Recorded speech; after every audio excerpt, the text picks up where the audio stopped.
Well, the SEC just changed the rules, and Mississippi State's Jahron Manning is now looking for a new home just days before kickoff.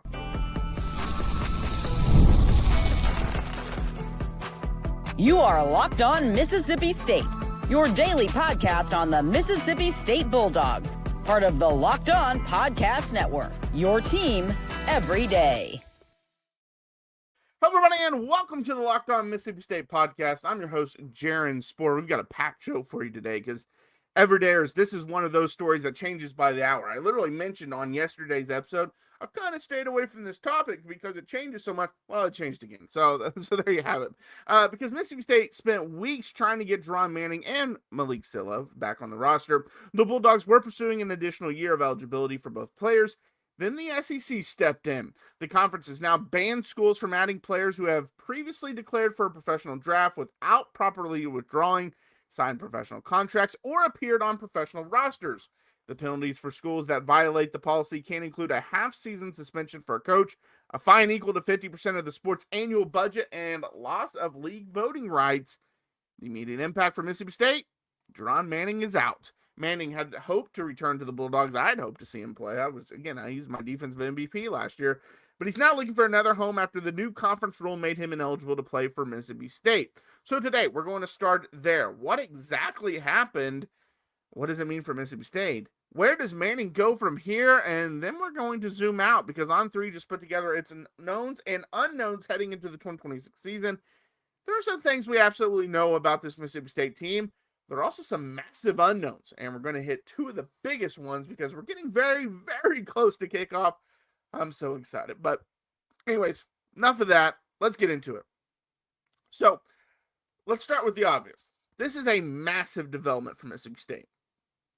Not because Mississippi State did something wrong, not because Jahron Manning did something wrong, but because the rules changed in the middle of the entire process. And that's what makes this so frustrating. The SEC approved a policy prohibiting its schools from having athletes on their roster who have certain prior professional ties. That includes players who declared for the NFL, NBA, or WNBA draft and didn't properly withdraw, signed a professional contract, that's the part that hurts Manning, and appeared on a professional roster. So, if you remember yesterday, I will say this.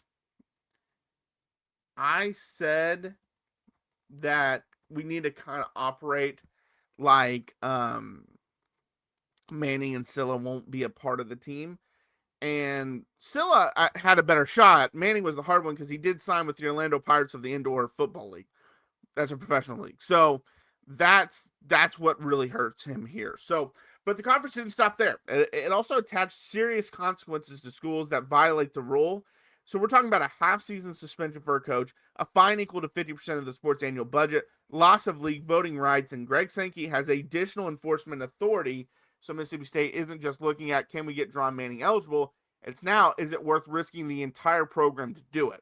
And obviously that's a completely different calculation. And that's, I'm applauding the SEC for making that decision. It sucks because I would like to see Manning play. But I'm applauding them. The reason why is they knew if they just said, nope, you can't, if you played in the NFL or signed a contract, you can't play. They knew those players would just go sue and they would get it overturned. Now attacking the schools and the coaches can't go do that because they are school employees. Players are not. The NCAA refused to make them school employees. There's no collective bargaining agreement. The coaches are school employees. So now they absolutely have control over the coaches and the universities. But here's what makes this story so bizarre. Because we're not talking about February, April, May. We're talking about August 27th, which was yesterday, but 26th is when the rule passed. Mississippi State is just days away from playing ULM, Louisiana Monroe. The season is basically here. Suddenly, a player who had been working toward returning to the Bulldogs is having to find another place to play. And that's an extraordinary situation. And if you missed it, Manning did address this on his social media. I shared it if you want to go look at it. But he said, looking for a place to play due to the new SEC, Big 10, and Big 12 conference ruling. My DMs are open. He posted some highlights, posted some stats. The issue for him is at the time he left out the ACC, The ACC has since joined that too. So you're all four Power 4 conferences are out. So, but let's not forget what Mississippi State potentially loses here. Jahron Manning was a proven SEC defensive back. He'd already played at Mississippi State. He had production. He had experience. And Mississippi State was trying to bring that experience back into a secondary that already had some questions. Now that option is gone. At least under the current SEC rule, that option is gone. And this is where I think the conversation gets really interesting. Because this isn't just about Jahron Manning. This is about college football's eligibility chaos. You have courts making rulings. You have the NCAA dealing with those rulings. You have conferences creating their own policies. And you have schools trying to figure out what they're actually allowed to do. The SEC joined the Big Ten in moving aggressively against former professionals returning to college. Again, the ACC has since joined that group as well. So we're watching college football try to create rules around a system that is changing almost every single day. And now Jahron Manning has apparently started looking for another home. That's the next part of this story. Where can he play? What conference will take him? What school can actually use him? And does this eventually become a legal fight? Because the SEC's policy is already being criticized by attorneys representing players affected by the eligibility rulings. We saw an attorney in Louisiana say what they're doing is not legal in the state of Louisiana. So I don't think we've heard the final chapter of this, not even close. Mississippi State thought it was solving a roster problem. Instead, the conference changed the rules of the game. Now, we have to keep an eye on Malik Sylla, too. I don't want to just completely ignore him. Mississippi State had been pursuing eligibility for both Manning and Sylla. The new SEC policy creates another major obstacle for that process. But that's why the story remains fluid, because there are legal challenges, there are conference rules, and there are players whose eligibility is sitting right in the middle of all of it. And Sylla, his was a little easier to go through because he had not signed a professional contract before. So I think you're looking at him possibly being a part of this team this year. But ultimately, though, Mississippi State has to move forward. The season isn't waiting. Louisiana Monroe is coming. Minnesota is coming. South Carolina is coming. So now the question becomes, how does Jeff Lebby and this coaching staff adjust? Manning was supposed to be part of the answer. Now they have to find another answer. So, I have a question for you. Everdares, how much does losing Jahron Manning change your expectations for Mississippi State's defense? I'm just going to flat out say this. It doesn't change it much for me. The reason why it didn't change it much for me is because of what I said yesterday, where I said, I just am going at this like neither one will be part of the team. Now, it does sound like Sylla, like I said, will be a part of the team. That's awesome. But I'm going kind of at it like neither one will be a part of the team. So it doesn't change much of it for me. It doesn't.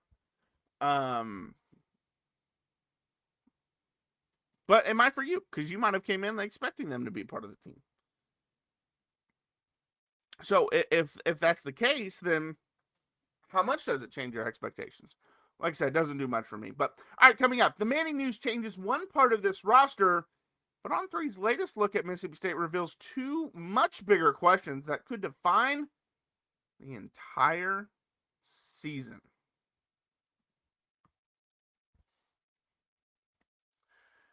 All right, well, Larenco is known for an enamel supporting gum, but now they're launching a nicotine-free pouch.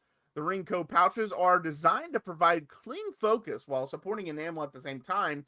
Each pouch contains 50 milligrams of caffeine, plus L-theanine and alpha-GPC for a smooth, steady focus without an energy crash.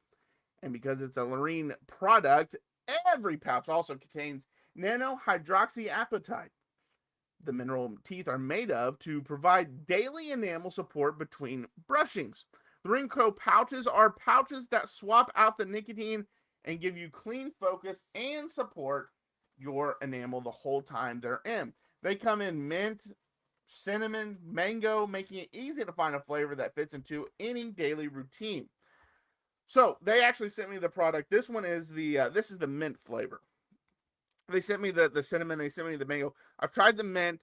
I've tried the mango. I love both of them. I am someone, my wife always laughs at me because I'm not a big caffeine person. I cannot do coffee. I just get really jittery because I just don't drink it a lot. that didn't give me any jitters. I got the energy boost I needed. It was incredible. I definitely recommend it. So give Lorene a try. Right now, Lorene Co. is offering our listeners up to 50% off at buylorene.com/lockedon. That's buylorene, BUYLARINE.com/lockedoncollege for up to 50% off. All right, we got to also tell you guys about Wayfair because support for today's episode comes from Wayfair. Whether you're refreshing one room, getting ready for a new season, or finally replacing that piece of furniture you've been putting off, Wayfair makes it easy to find something that fits your home, your style, and your budget. You can shop furniture and decor across a wide range of price points with quality materials and pieces designed to stand up to real life. And with Wayfair verified product specialists hand vet select products through a 10-point quality inspection, looking at things like materials, functionality, features, and even how long they take to build. And if you're still trying to narrow down what to buy, Wayfair gives you plenty of real shopper feedback to work with. You can browse more than 20 million verified 5-star reviews along with real customer photos and feedback to help you shop with more confidence. I've used Wayfair. I've talked about this before. When I moved back home from Texas, I had to buy all new furniture because I lived in an apartment. I was getting a house. I needed all new furniture, outdoor furniture I bought indoor furniture, I bought stuff for an office. I bought all kinds of stuff. All the stuff was easy to assemble. Like it came really quick. I wasn't out without anything for very long. So I loved my experience on Wayfair. So join Wayfair Rewards today to get 5% back on every purchase and start saving on your next home upgrade. Head to wayfair.com to shop all things home. That's WAYFAIR.com. Wayfair, every style, every home. All right, well, thanks for making Locked On Mississippi State your first listen every single day, part of Locked On Podcast Network. Your team every single day. So now let's move on to the On3 piece, looking at the knowns and unknowns surrounding Mississippi State heading into the season. This is on the Maroon and White Daily. Go check them out. They're doing a fantastic job covering the Bulldogs, so I definitely recommend them.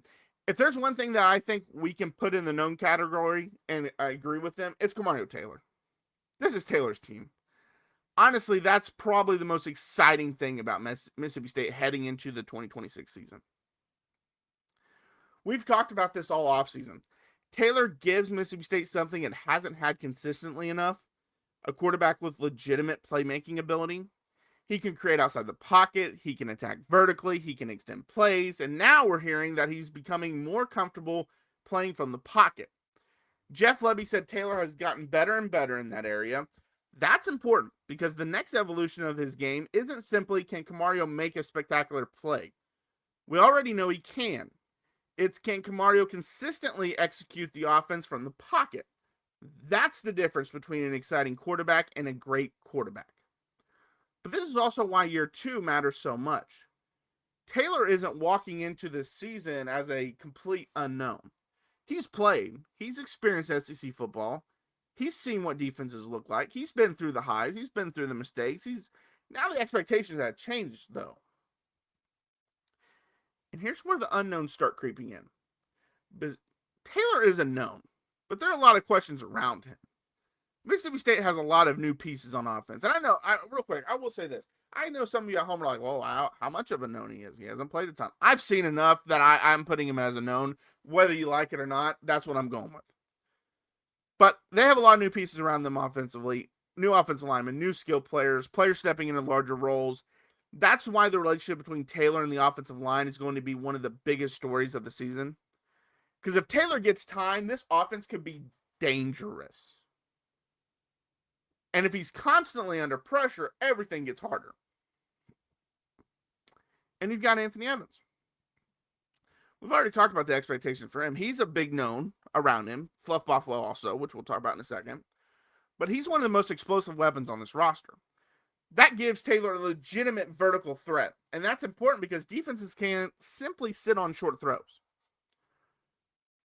Then, like I mentioned, you got Fluff Buffalo in the running game.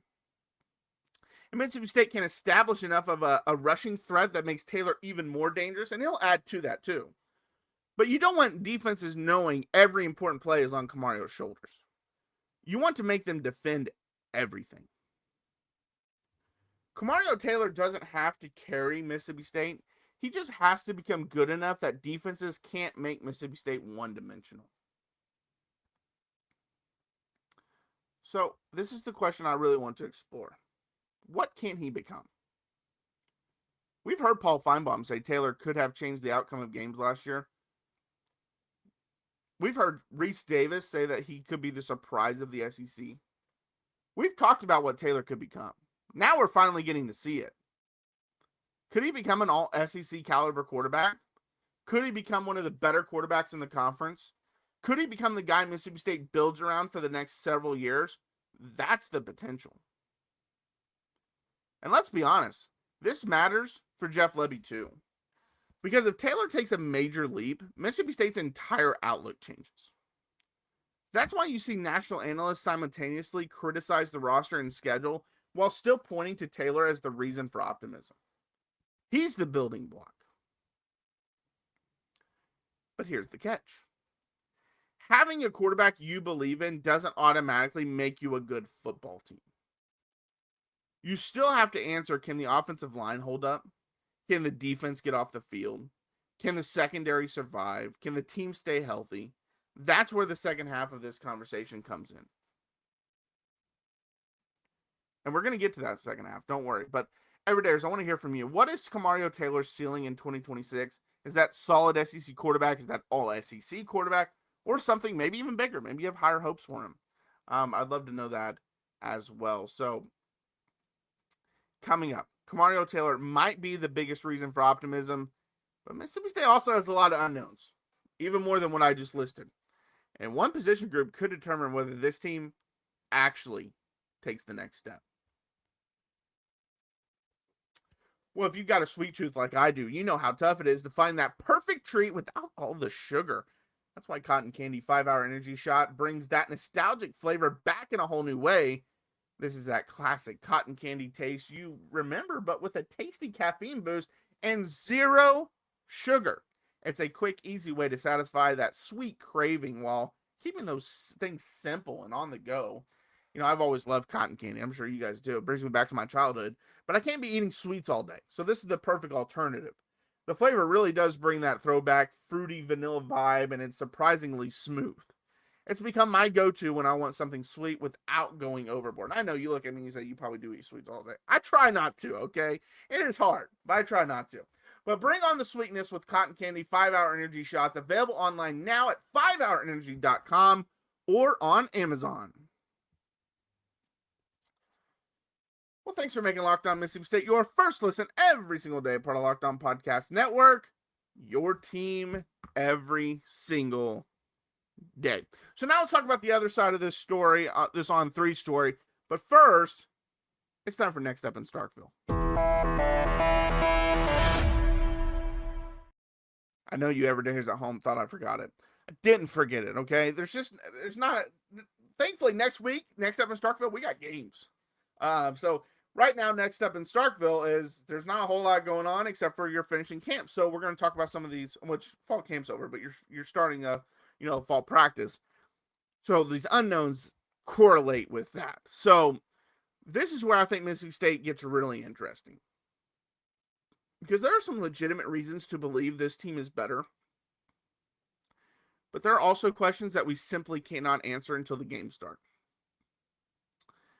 The offensive line. This is probably number one for me. I've talked about it all offseason. Everydayers, you're probably going tired of it. But Mississippi State has to replace a significant amount of production up front.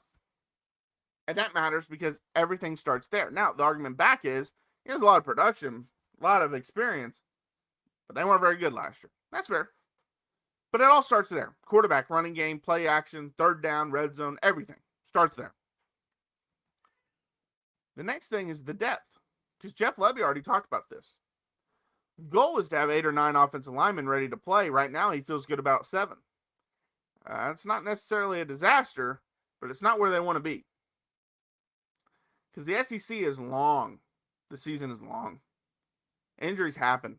When you have a rebuild offensive line, depth becomes even more important. Then there's the defensive line. Mississippi State needs more pressure. The Bulldogs had only 2.5 sacks from the team leader, Nick Mitchell, last season. It's not enough. The pass rush has to improve. That's why Will Whitson returning is so important. It's why Amari Williams becomes a legitimate edge threat that matters.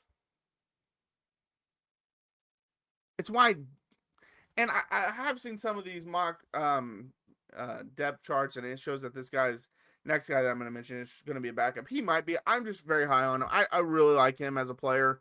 I think he's got potential to be really good, but it's why Dalen Evans and the other defense linemen have to take a step forward in general. I'm high on Evans. I really am. And Williams is one of the biggest unknowns I'm watching, because Jeff Lebby has already said he has seen Williams get better.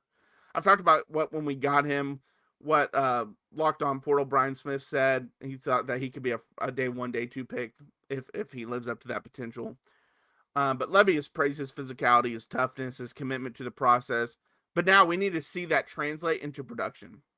Because there's a difference between he's getting better and he's making offensive coordinators nervous. That's the leap Mississippi State needs. Then you have cornerback. Kelley Jones is known. Behind him, there are questions.